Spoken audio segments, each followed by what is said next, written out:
In this video, we'll learn how to add a TikTok link to our Facebook profile, or how we can easily connect TikTok with Facebook. As you may know, TikTok is becoming extremely popular, so connecting it with Facebook can enable you to gain more followers and other stuff. Just make sure you watch this video until the very end so you don't make any mistakes.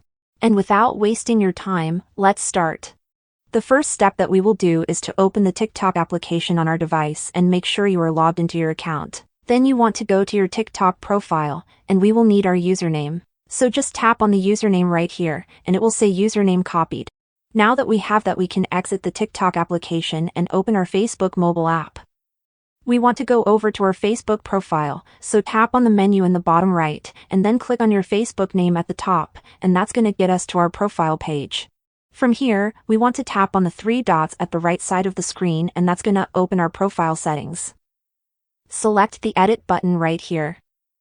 After that, you want to scroll all the way down until you can see this links section at the bottom of the page. And in order to add our TikTok link, you want to click on the add button right next to the links.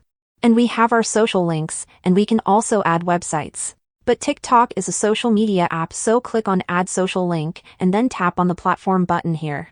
That's going to open our menu with a bunch of different social media apps, but since we want to connect TikTok to Facebook, I'll select that.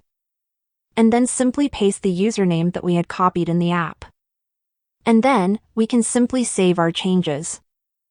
And when our friends or family members visit our Facebook profile, they can go into the About section and they will see our TikTok link.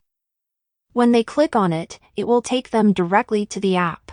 And that's essentially how you can connect TikTok to Facebook.